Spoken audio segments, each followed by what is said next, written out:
안녕하세요. ACC 채널의 서미진입니다. 오늘 여러분과 함께 부부들이 왜 의사소통을 하는데 어려움을 겪는지 이야기해 보도록 하겠습니다. 하버드 대학에서요. 행복의 비밀, 행복의 조건, 행복이 어디에 있나 75년간 종단 연구를 했는데요. 여러 사람들의 일생을 연구하면서 결국 얻게 된 결론이 있는데 바로 행복한 삶의 비결은 인간관계에 있다. 특별히 가까운 사람과의 관계가 좋아야 행복할 수 있다는 결론을 내렸다고 합니다. 그러면 인간관계에서 행복감을 얻으려면 무엇이 중요할까요? 바로 의사소통에서 그 답을 찾을 수 있습니다. 25년 이상 부부관계를 연구한 존 가트만 박사님은 불행한 부부와 행복한 부부의 기준은 의사소통 방식에 있다고 말씀하셨습니다. 의사소통은 관계에 있어서 정말 필수적인 부분인데요.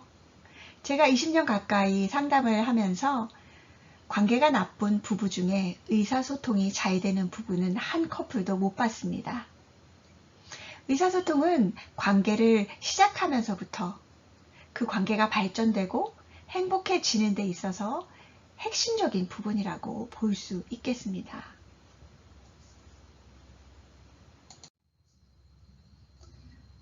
그러면 의사소통이란 무엇일까요? 바로 부부 사이 안에서 서로 안에 의사를 전달하고 그것이 상호 교류되어질 때 의사소통이 잘 된다라고 볼 수 있겠죠. 물론 그 의사소통 안에는 어떤 의사만 전달되는 것이 아니라 감정적 교류도 일어나고 정보가 교환되기도 합니다. 특별히 부부관계 안에서는 감정적 교류가 의사소통 안에서 중요한 부분이다 라고 볼 수 있겠습니다. 그러면 부부 사이에서 도대체 무엇이 문제가 되어서 의사소통이 잘 되지 않는 걸까요? 오늘은 4가지로만 생각해 보려고 하는데요. 첫 번째로는 선입견이나 도덕적 판단이 있을 때 부부 사이에 의사소통이 어렵습니다. 결혼 생활을 하면서 또는 결혼 생활 이전에 나도 모르게 내가 가지고 있는 선입견이 있을 수 있죠. 예를 들어서 내가 태어난 가정 안에서 아버지가 가정에 대한 책임을 잘 지지 않았을 때 남자들은 가정에 관심이 없어 또는 남자들은 가정을 책임지지 못해 라고 하는 선입견이 있을 때 배우자가 어떤 실망된 모습을 보일 때 나도 모르게 그 선입견으로 배우자에 대해서 판단하게 되죠. 그렇게 될 때 배우자가 하는 말이나 행동을 그대로 순수하게 받아들이지 못하게 됩니다. 그러면 의사소통에 어려움이 오게 되죠. 또한 결혼 관계 안에서 받았던 상처, 그런 것들이 해결되어지지 않고 있을 때에 배우자를 바라볼 때 또 상처를 나에게 주는 사람으로 가해자로 여겨지게 되죠. 그러면 배우자의 하는 말이 행동이 또 그대로 순수하게 받아들여지지 않게 됩니다. 이런 것들이 결국 의사소통을 하는데 방해물이 되는 것이죠. 그리고 내 안에 도덕적인 판단이 많이 있을 때도 의사소통을 하기 어렵게 됩니다. 이것은 옳고 저것은 틀렸어 라고 하는 기준이 내 안에 너무 많이 있다면 상대방의 말을 하는 것에서 자꾸 판단하게 되겠죠. 아, 저것은 틀렸어. 그래서 상대방의 입장에서 상대방을 수용하지 못하게 됩니다. 많은 상담소를 찾는 부부들이 나는 옳고 내 배우자는 틀렸어요 라고 하는 태도를 가지고 있으신 분들이 많습니다. 그런 분들은 당연히 의사소통이 어렵습니다. 두 번째로는요, 비교하거나 강요하는 것들이 있을 때 의사소통이 어려워집니다. 예를 들어서 옆집 남편은 그렇게 아내한테 잘한대 라고 비교하는 것으로 대화를 시작한다면 그것으로 배우자는 먼저 판단당했다고 생각하거나 공격당했다고 생각하겠죠. 그러면 마음을 열고 대화를 하기가 어려워집니다. 강요하는 것도 마찬가지입니다. 이것 좀 해줘 라고 명령조로 배우자에게 이야기를 한다면 그것을 하지 않을 때는 마치 어떤 처벌이 올 것과 같은 위협을 느끼게 되죠. 그런 경우에 배우자를 향해서 마음이 다치게 됩니다. 그러면 점점 의사소통이 더 어려워지는 거죠. 많은 젊은 부부들은요, 아이들을 키우고 또 맞벌이를 하느라 대화를 할 시간이 없어요. 이렇게 너무 바쁜 삶, 시끄러운 환경, 이런 것들도 의사소통을 하는데 장애물이 될 수 있습니다. 마지막으로 우리 각자는 어린 시절에 형성되어진 대인관계 안에서의 대처 전략이 있습니다. 그것이 하나의 의사소통 방식으로 고정되어져 있는데요. 그것이 부부 사이 안에서 사용되어질 때 의사소통을 방해하는 요인이 됩니다. 그런 것들이 어떤 것들이 있는지 잠깐 살펴보도록 하겠습니다.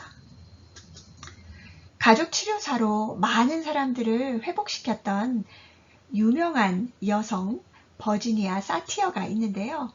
그분이 분류한 의사소통 유형 5가지가 있습니다.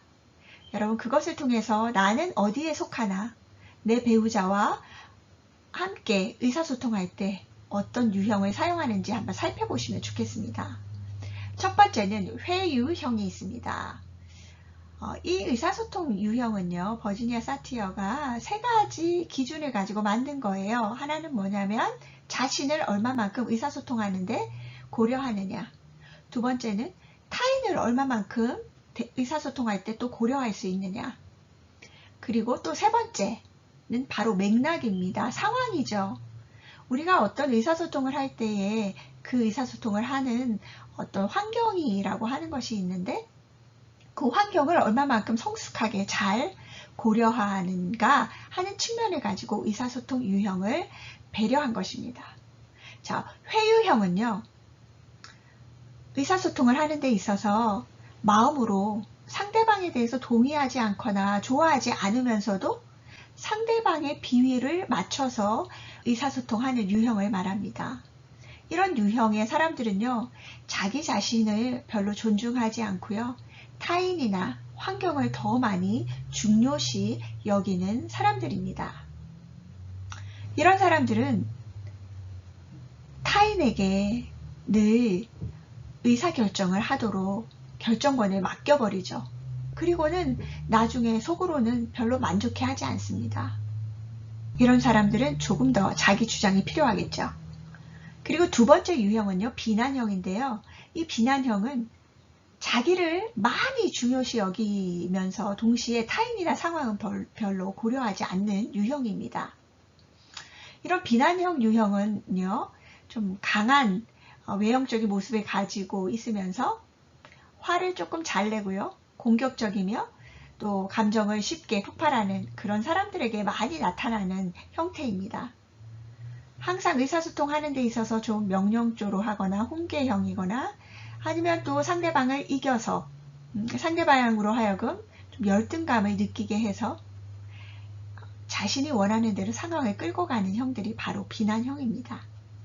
이런 비난형들은 자기만 배려하는 것이 아니라 상대방을 좀 더 배우자를 배려하는 그런 연습을 많이 하셔야 되겠죠.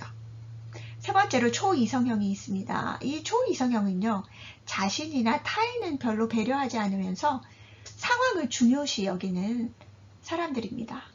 이런 사람들에게는 사람들의 감정이 별로 중요하지 않고요, 이 상황에서 가장 합리적인 해결책을 찾는 것이 중요하죠. 그래서 이런 사람들은 좀 감정을 억압하고 이성이 많이 발달되어져 있습니다. 그래서 의사소통을 할 때 상당히 논리적이고요, 비판적이고 이치에 맞게 평가합니다. 그래서 배우자가 만약에 초이성형일 때 항상 대화를 하면 넘어가죠. 이건 아닌 것 같은데 하면서도 합리적이다 보니까 그 사람의 결정을 따르게 되는 경우가 많습니다. 그런데 우리가 어떤 결정을 내릴 때 꼭 합리적이고 유익이 되고 옳기 때문에 결정을 내리는 것은 아니죠. 때로는 서로의 감정을 많이 존중할 필요가 있습니다. 예를 들어서 내 아내가 예전에 삶에 아주 중요한 경험을 했기 때문에 누군가를 아주 잘 챙기고 돌보고 싶어 할 때, 비록 그것이 이성적으로는 옳지 않은 것이라 하더라도 그것을 때로는 배려해 줄 필요가 있는 것입니다. 그래서 이런 사람들은 자신과 배우자의 감정, 상태도 배려할 필요가 있습니다. 네 번째 유형은요, 산만형인데요. 이 산만형은요, 타인과 자신과 상황을 모두 고려하지 않습니다. 그래서 이런 사람은 참 많이 말 그대로 산만합니다. 말을 하면서도 중간에 일어나서 움직이기도 잘하고, 듣고 있는지 주제도 자꾸 바꾸고, 진지한 걸 이야기하려고 하면 농담하고, 그러면서 한 가지 주제에 집중하는 것이 아주 어렵습니다. 그리고 엉뚱한 답을 하기도 하고요. 그래서 이런 사람들은 좀 더 현실에 집중하면서 현실을 인식하는 능력을 키울 필요가 있습니다. 바로 이런 유형들을 가지고 부부들이 의사소통을 하기 때문에 서로에게 이해가 되어지지 않고 서로에게 아픔과 어려움을 주게 됩니다. 부부 안에서 건강한 의사소통을 하기 위해서는 일치형을 많이 개발하도록 노력해야 되는데요. 나도 적당히 배려하고 배우자도 적당히 배려하면서 주어진 상황도 함께 생각하는 것입니다. 그래서 너무 내 주장만 하려고 하거나 방어하려고 하지 않으면서 동시에 나 메시지로 나는 이런 상황에서 이렇게 느껴서 이렇게 하고 싶어 라고 자신의 입장도 설명하면서 당신은 그런데 이 상황에서 이렇게 느끼고 이렇게 하고 싶어 하는구나 라고 인정도 하면서 동시에 그러면 여보 이 상황에서 우리는 어떻게 문제를 풀어나가야 할까 라고 상황을 함께 생각하면서 합리적인 결정을 내릴 수 있는 그런 의사소통이 성숙한 의사소통일 수 있습니다. 여러분 이런 일치형이 아니라고 너무 실망하지 않으시기 바랍니다. 대부분의 부부들이 일치형이 많이 없고요. 앞에 나오는 이 4가지 유형을 가지고 의사소통을 많이 하기 때문에 의사소통의 어려움을 경험하고 갈등을 많이 경험합니다. 네, 이렇게 오늘은 의사소통의 방해물이 되는 요소와 또 의사소통 유형을 살펴보았습니다. 다음 시간에는요, 여러분의 유형과 상관없이 어떻게 부부 사이에서 의사소통을 잘할 수 있을지, 의사소통을 잘하는 대화법 한 가지를 다음 시간에는 설명드리겠습니다. 감사합니다. 좋아요, 구독 눌러주시면 감사하겠습니다. 여러분의 그 도움으로 많은 사람들이 더 건강한 가정을 이루어 나갈 수 있으리라 생각합니다. 감사합니다.